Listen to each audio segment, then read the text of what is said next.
السلام علیکم ورحمۃ اللہ وبرکاتہ۔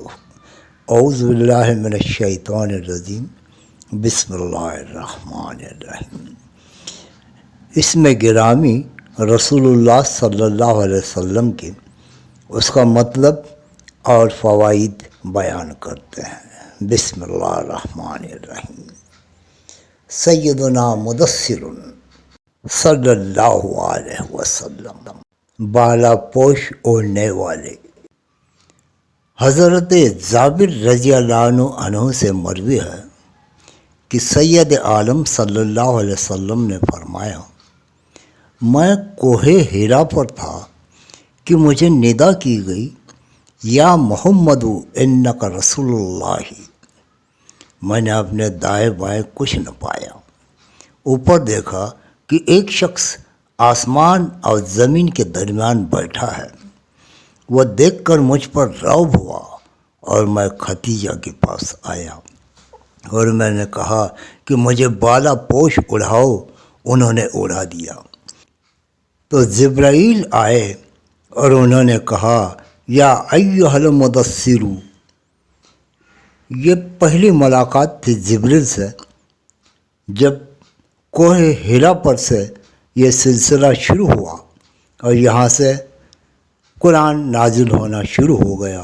یہ پہلی وحی تھی جو اللہ تبارک و تعالیٰ سے طرف سے نازل ہوئی محمد صلی اللہ علیہ وسلم پر۔ اس سورہ کا نام ہے سورہ علق۔ یہ پہلی سورہ ہے جو یہاں سے قرآن نازل ہونا شروع ہوتا ہے۔ سیدنا مزمل صلی اللہ علیہ وسلم، جھرمٹ مارنے والے۔ بعض مفسرین نے کہا ہے کہ ابتدائے زمانہ میں وحی میں سید عالم صلی اللہ علیہ وسلم خوف سے اپنے کپڑوں میں لپٹ جاتے تھے۔ ایسی حالت میں آپ کو حضرت جبریل نے یا ایھا المزمل کہہ کر ندا دی تھی۔ سیدنا عبداللہ صلی اللہ علیہ وسلم، اللہ تعالیٰ کے پیارے بندے۔ علامہ سیوطی رحمۃ اللہ علیہ نے فرمایا کہ نبی اکرم صلی اللہ علیہ وسلم کی ایک خصوصیت یہ ہے کہ اللہ تعالیٰ نے آپ کا نام عبداللہ رکھا اور آپ کے علاوہ یہ نام کسی کے لیے استعمال نہیں فرمایا۔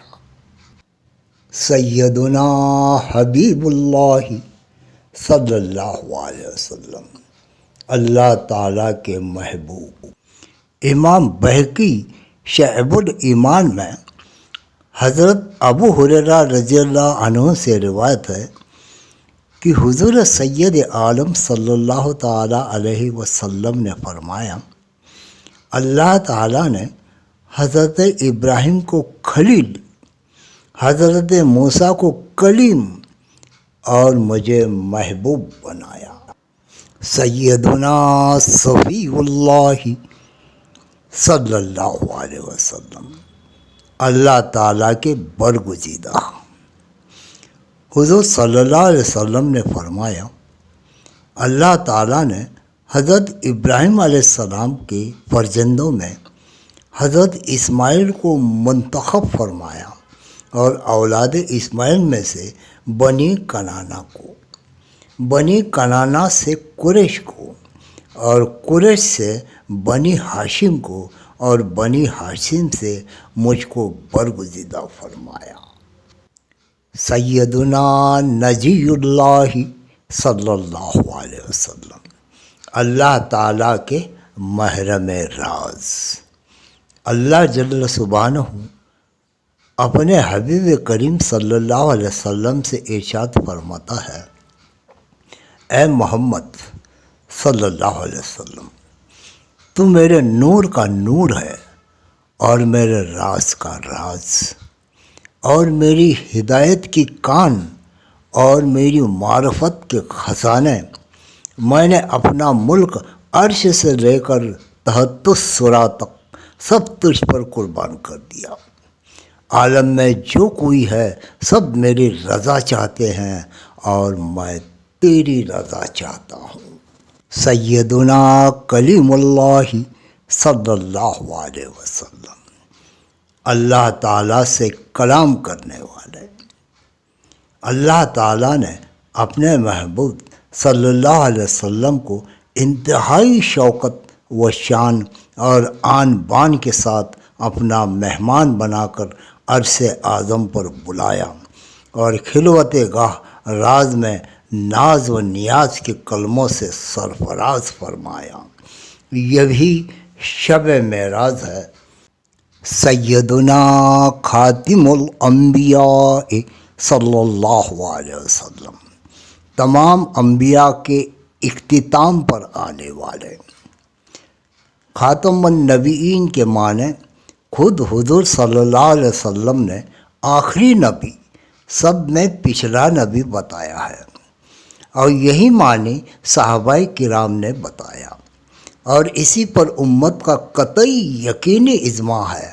اس لیے اگر کوئی شخص یہ کہے کہ خاتم النبیین کے معنی آخری نبی عوام کا خیال ہے اور اس میں کوئی فضیلت نہیں، اور یہ مقام مدح میں ذکر کرنے کے قابل نہیں، وہ بلا شبہ کافر ہے۔ سیدنا مذکر صلی اللہ علیہ وسلم، پند و نصیحت کرنے والے۔ وعظ اور تذکیر کا نفع مخلوق کے لیے بہت بڑا ہے، کیونکہ اللہ تعالیٰ پسند فرماتا ہے کہ اس کی نعمتیں مخلوق کو یاد دلائی جائیں اور سب کو رشد ہدایت کا سبق دیا جائے۔ سیدنا ناصر صلی اللہ علیہ وسلم، مددگار۔ حضور صلی اللہ علیہ وسلم اعلاء کلمات اللہ، اظہار دین اسلام کی تبلیغ اور اشاعت اور جہاد کے ذریعے اللہ تعالیٰ کے دین کی مدد کرنے والے ہیں۔ نصیحت فرمانے، علم دین کی تعلیم اور کمر سے پکڑ کر جہنم سے دور کر کے اور بچا کر ایمانداروں کی امداد فرمانے والے ہیں، اور کافروں کی امداد اس طرح فرمائی کہ انہیں اللہ تعالیٰ کی طرف بلایا اور اللہ کی راہ میں کلمہ طیب پڑھنے تک ان سے جہاد فرمائے۔ آئیے اب شروع کرتے ہیں۔ یہ شب معراج کی نماز میں پڑھی جانے والی آیتیں درود، کلمہ تمجید اور آیت الکرسی، جو ہندی جاننے والے، صرف ہندی پڑھنے والے بھائی بہن جہاں ہیں، ان کے لیے یہ مفید ہے۔ بہتر ہے کہ نماز کے باہر پہلے ان آیتوں کو یاد کریں، پھر اس ویڈیو میں جیسے کہ میں نے بتایا ہے 20 منٹ 4 سیکنڈ کا ویڈیو ہے کہ یہ نمازیں کس طرح ادا کریں، 6 طریقے بتائے ہیں۔ کوئی بھی ایک طریقہ اپنائیں یا سب طریقے پڑھے تو بھی افضل ہے۔ تو اس طریقے میں جہاں جہاں پہ آیتوں کا اور ذکر آتا ہے وظیفے کا، تو اس جگہ وہ وظیفہ کریں اور وہ آیتیں پڑھیں۔ آئیے اب دکھانا شروع کرتا ہوں وہ کون سی آیتیں ہیں۔ کسی بھی نماز میں ثنا پڑھنے کے بعد اور تکبیر پڑھنے کے بعد جو نماز شروع ہوتی ہے وہ سورہ فاتحہ سے شروع ہوتی ہے۔ پہلے اس سورہ فاتحہ کو یاد کر لیں اور بعد میں ہر نماز میں اس کو استعمال کریں۔ کوئی بھی نماز، چاہے فرض ہو، چاہے سنت ہو، چاہے نفل ہو، کوئی بھی نماز اس سورہ فاتحہ کے بغیر شروع نہیں ہوتی۔ اس کو یاد کرنا بہت ضروری ہے۔ یہ ہندی میں بھی دیا گیا ہے یہاں پہ، اگر عربی نہیں آتا آپ کو تو ہندی میں بھی یاد کر لیں، بہتر ہے۔ وہ اس کے جو الفاظ ہیں وہ ٹھیک طرح سے نکالیں۔ پھر بعد میں سورہ اخلاص، یہ بار بار پڑھی جاتی ہے یہ شب معراج کے نماز میں، تو وہ یاد کر لیں۔ اور پھر نماز میں جو اتحاد پڑھا جاتا ہے وہ اتحاد یہاں پہ دیا گیا ہے، اور اس میں جو درود شریف پڑھا جاتا ہے، اتحیات کے بعد درود شریف پڑھا جاتا ہے، وہ درود ابراہیم میں ہوتا ہے جو نماز میں پڑھا جاتا ہے۔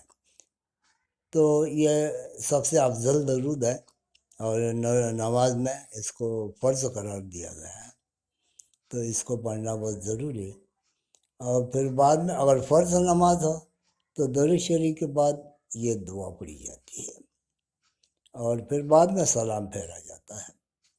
اور ان کی جو مقدار ہے پڑھنے کی مقدار، ابھی یہ جو شب معراج کی نماز ہے یہ مقدار ہر جگہ الگ الگ ہے، تو اس کے مطابق یہ پڑھتے جائیں۔ یہاں پہ اسکرین پہ صرف دکھایا گیا ہے، یہ آیت الکرسی ہے جو ہندی میں دی گئی ہے، اس کو بھی یاد کر لیں، یہ بہت برکت والی آیتیں ہیں۔ اور اگر آپ کو عربی نہیں بھی آتا ہے تو عربی سیکھنے کی کوشش کریں، اور تب تک یہ جو آیتیں ہیں یہ ہندی میں پڑھنا جاری رکھیں، اور اس کو ہر نماز کے بعد یہ پڑھا جاتا ہے۔ لیکن یہاں پہ جو ابھی نماز پڑھی جا رہی ہے شب معراج کی، تو اس میں یہ الگ طریقے سے اور الگ مقدار میں پڑھی جاتی ہے۔ پھر کلمہ تمجید کا بھی ورد کیا جاتا ہے، وہ بھی میں آپ کو ابھی اسکرین پہ دکھا رہا ہوں، یہ کلمہ تمجید بھی یاد کر لیں۔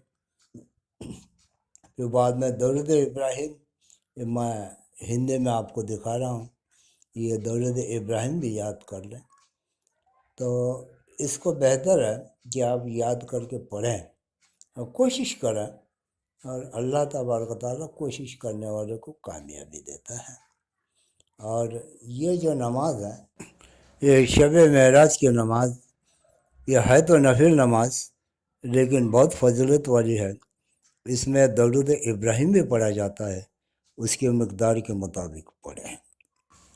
ابھی ان کلمات کو اور آیتوں کو پڑھنے کی جو مقدار ہے وہ میں نے اس سے پہلے میرے ایک ویڈیو میں جو 20 منٹ 4 سیکنڈ کا ہے اس میں بتا دی ہے۔ اگر کوئی مشکل درپیش آتی ہے تو وہ ویڈیو آپ سنیں اور اس کے مطابق یہ نماز ادا کریں۔ آقا کی گلابوں کو اب عید منانے دو، سرکار کی آمد ہے راہوں کو سجانے دو، چرچا ہے یہی ہر سو کہتا ہے یہ ہر کوئی، تشریف نبی لائے محفل کو سجانے دو، گھر گھر میں چراغاں ہے رحمت کا اجالا ہے، گھر گھر میں چراغاں ہے رحمت کا اجالا ہے، آقا کی ثنا کر کے تقدیر جگانے دو، خوشیاں ہے سبھی کرتے سرکار کی آمد پر، ایک نغمہ لاہوتی مجھ کو بھی سنانے دو۔ اللہ حافظ۔